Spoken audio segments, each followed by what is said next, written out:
Depuis 3 ans, je documente les actions de citoyens qui décident de porter secours aux personnes exilées.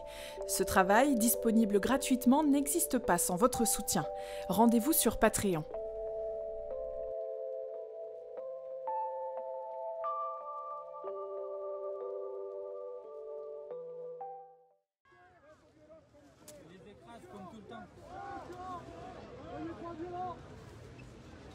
En novembre 2020, je filmais ce direct en plein cœur de Paris. Voilà, les CRS commencent à entrer au milieu de cette armée de tentes, si je peux dire. Près de 250 tentes, je le rappelle. On est place de la République où une action coup de poing est en train d'avoir lieu. Des personnes exilées qui n'ont pas pu être mises à l'abri lors de l'évacuation du camp de Saint-Denis sont ici. Ils sont près de 800 à ne pas avoir été mis à l'abri.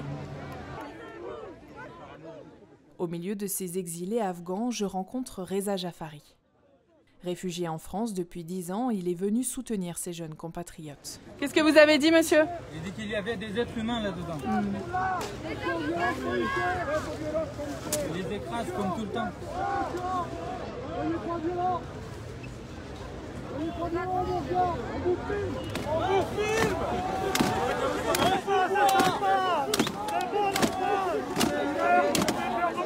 Sous les cris et la violence, le campement est évacué par les autorités. Regarde, il rigole, ça le fait rire.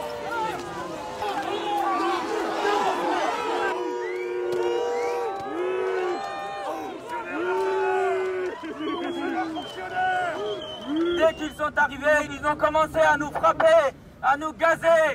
Quand je vois ces policiers, j'ai honte. C'est pas la même France. La France a changé. Et aujourd'hui, tout ce qu'on demande, c'est un logement. Ces gens-là sont en situation régulière. On ne demande pas grand-chose. Reza Jafari, bonsoir. Bonsoir. Vous êtes vous-même ancien réfugié, vous êtes devenu le porte-voix des migrants afghans qui se trouvent à Paris et sa proche banlieue. Je vais vous raconter l'histoire de Reza Jafari. Celle d'une fulgurante reconstruction après l'exil grâce au soutien d'un citoyen, le docteur Pierre Duterte, un homme qui l'a pris sous son aile et lui a donné la force de se battre pour les exilés aux droits bafoués.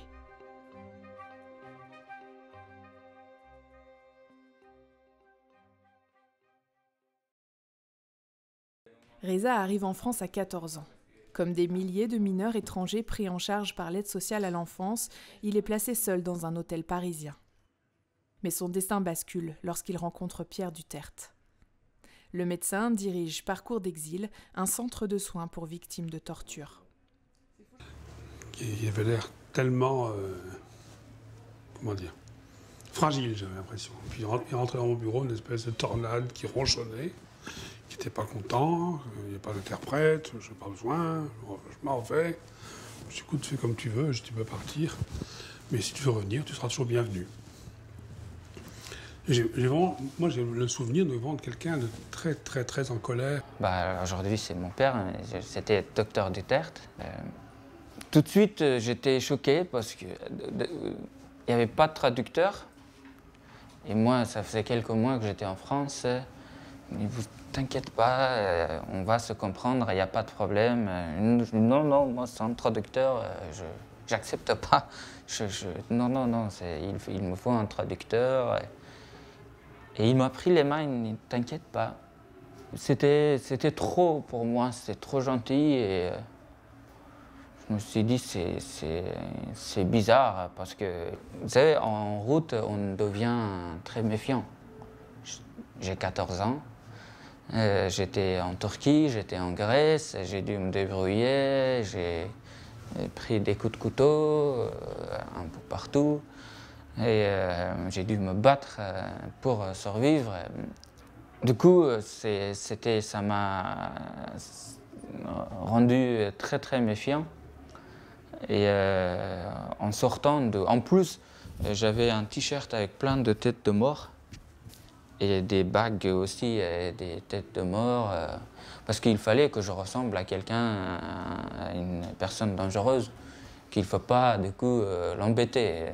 J'étais petit, mais j'étais obligé de me montrer Non, moi, il ne faut pas m'embêter. Il me dit pourquoi, il me demande, il y a les têtes de mort et tout ça. Je dis, la mort, c'est très proche pour moi parce que il y a quelques années, j'ai vécu un tremblement de terre où j'ai failli mourir, en route j'ai failli mourir. Il y a eu tellement de bagarres, il y a eu tellement d'histoires dans ma vie et que moi, j'ai pas peur de mourir. Je fais toujours très attention à ce que les gens mettent comme t-shirt, comme vêtements, comme machin. Et j'ai eu une quantité dans tous ces jeunes qui venaient des têtes de mort, tous. Alors on me dit c'est style, mais moi j'essaie d'être style comme je peux et j'ai jamais mis tête de mort, si vous voulez. Il y avait vraiment... On sentait qu'il y avait quelque chose. Bon, très honnêtement, moi j'ai quand même reçu des milliers de mineurs de l'étranger qui tous me bouleversent, mais j'ai jamais eu ça comme avec Reza, que je ne peux pas non plus expliquer, si vous voulez.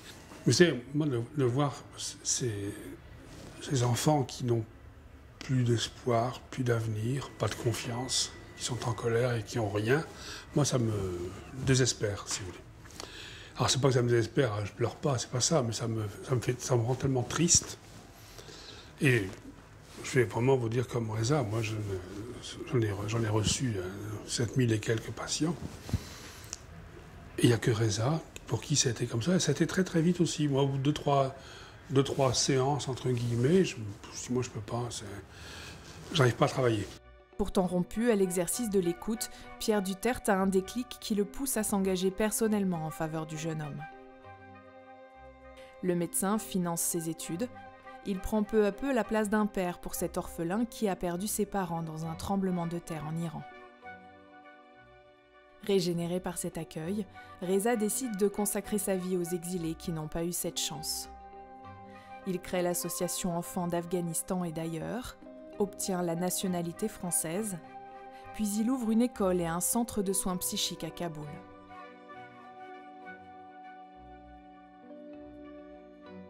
Mais il fait l'objet de menaces et doit rentrer en France.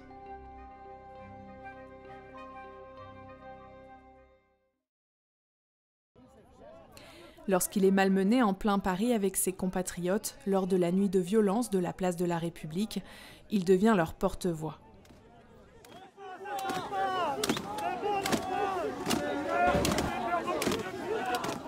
Onze ans après son arrivée dans l'Hexagone, Reza Jaffari s'est senti insulté par sa patrie d'adoption. La France a changé et aujourd'hui, tout ce qu'on demande, c'est un logement.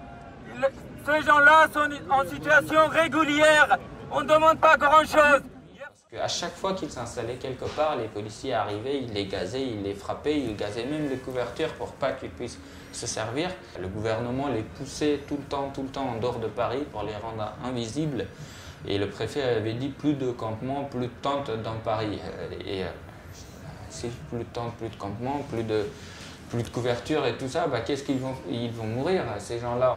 On voulait juste s'exprimer de cette manière, de les rendre visibles, mais malheureusement, ça s'est très mal terminé. D'autant plus quand c'est des gens qui ont été victimes de guerre, de torture, de maltraitance policière, d'arriver ici et de se dire c'est pareil, qu'est-ce qui vous reste comme espoir? On vous dit de le droit de manifester, et subitement la police se jette sur vous, vous tape. Vous voulez vous asseoir là, on vous pousse ailleurs. Bon, je pense très honnêtement que ces événements de la fin de l'année, c'était quand même très particulier. Mais moi, depuis que je travaille, j'entends des démantèlements. Moi, j'ai été voir plusieurs fois la jungle à Calais. Donc, tout ça, il y a des démantèlements. Parce que j'ai eu l'impression, mais ce n'est que vu de mon balcon, si vous voulez, que la violence est beaucoup plus, se libère beaucoup plus, si vous voulez. Moi, depuis 27 ans, je vois toutes ces structures de l'accueil en France se déliter tout doucement. Moi, il y a une époque, quand j'ai commencé, il y a plus de 25 ans, les gens faisaient une demande d'asile en préfecture. 3 jours après, ils avaient un récépissé et on leur proposait un hébergement. Et on leur disait, vous préférez la mer ou la montagne? Donc ils allaient à Dole ou à Nantes, mais ils avaient le choix. Tout ça, c'est loin, loin derrière. Ça paraît des mirages. Heureusement que les éducateurs, quand je suis arrivé, étaient là. Heureusement que mon père était là. Heureusement qu'ils m'ont aidé, ils m'ont pris par la main. Parce que sinon, moi, je ne sais pas du tout où je serais aujourd'hui.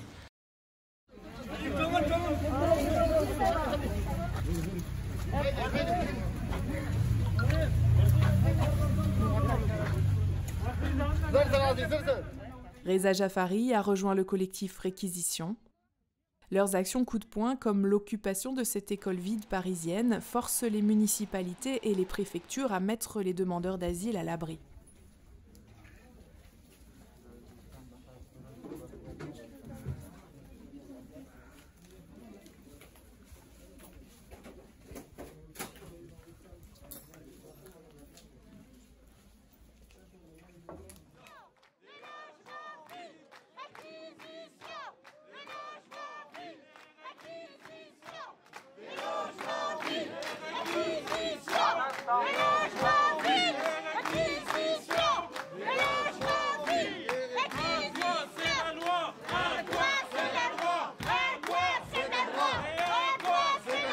On dit simplement ça suffit. On va s'organiser avec ce groupe Réquisition au niveau national de rendre visibles ces invisibles. Les mises à la rue, les mises à l'abri, les mises à la rue, c'est fini. Nous allons documenter et visibiliser au fur et à mesure des remises à la rue toutes ces populations. Une mise à l'abri, c'est aussi de les protéger. Malheureusement, je suis triste de dire ça, aussi des violences policières qui, par exemple, lacèrent les tentes. Il les frappe, il les gaze sans raison et tout le temps, on continue. On a besoin d'être solidaires. La France est mon pays et je ne peux pas voir mon pays accueillir des gens comme ça. On est dans le pays de droits de l'homme et ils n'ont même pas leurs droits élémentaires. Du coup, je me sens obligé de faire ça. Voilà. I sleeping outside under the bridge, but my feeling is so sad. I have too much I have too much pain in my heart because it's difficult to live outside. I want to study. I want to be good, like journalist, TV. I don't know, but I want to study. I'm go university, good life. Children have a life, have a good life.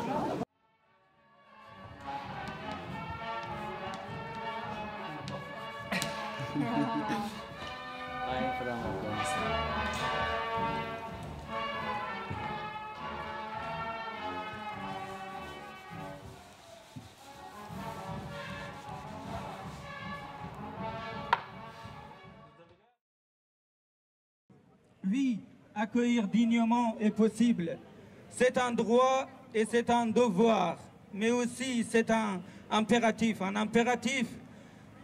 pour une société qui se veut libre, solidaire, en paix, tant avec les autres qu'avec elle-même. À nous, à vous, de construire des solutions, elles sont là. Écoutons ceux qui agissent au quotidien avec humanité pour ces valeurs. Ouvrons les yeux et n'oublions pas qu'un bon accueil et un accompagnement bienveillant sont les bases d'une intégration réussie qui évitera d'entretenir tristesse, colère, refus et permettra aux réfugiés un retour et une vie sereine. Merci beaucoup.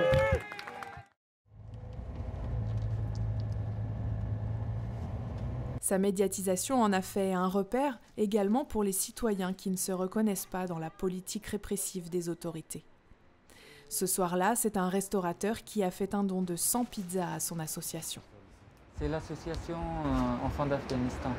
Je vous remercie, merci beaucoup. Mais c'est vraiment très important pour les gens qui sont dans la rue de voir ça, qu'aujourd'hui le peuple s'y met aussi.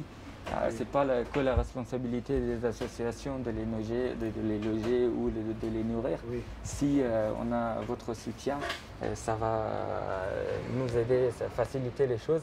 Et aussi, je pense qu'ils seront très contents d'avoir ce soutien et ces pizzas chaudes. Ça va leur faire plaisir. C'est à côté de vous. Merci.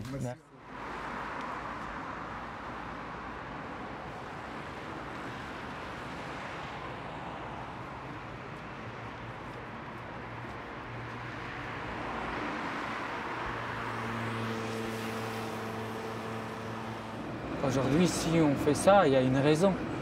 Si je défends ces gens-là, il y a une raison. J'étais sur place, j'ai travaillé en Afghanistan. Je sais ce que c'est la guerre. Je sais pourquoi ils ont fui ce pays. Et je sais pourquoi ils se battent aujourd'hui pour rester ici et obtenir finalement une carte de séjour, une permis de pouvoir rester dans un pays qui est à peu près, qui n'est pas en guerre. J'avais un ami d'enfance. Quand je suis reparti à Kaboul, je l'ai rencontré. Parfois, le vendredi, c'est le jour férié en Afghanistan, je lui disais « Viens avec moi, on va sortir ». Il m'a dit « Non Reza, je dois faire mes études, il faut que je serve le pays. Il faut finir mes études et trouver un bon travail pour servir le pays. Non, non, j'ai pas le temps, je peux pas. » Il n'a pas profité de sa jeunesse, même pas un jour, même pas un jour. Il a travaillé tout le temps, tout le temps, tout le temps. Il a travaillé dur et il a obtenu un travail juste après avoir fini ses études. Dans la chaîne Tolo News, c'est une chaîne afghane. Et juste quelques jours après l'attentat devant l'ambassade de l'Allemagne il y a quelques années, il est mort. C'est ça l'esprit d'un jeune homme afghan. Ils veulent reconstruire le pays. Mais malheureusement, c'est très très compliqué, c'est la guerre là-bas. Tous les jours, je pense à lui, tous les jours. À chaque fois que j'ai des moments difficiles, je me dis, mon travail sert à quelque chose. Parce que mes amis sont morts pour ça, pour ramener la paix en Afghanistan. Et mon combat va continuer. Merci. Merci à vous.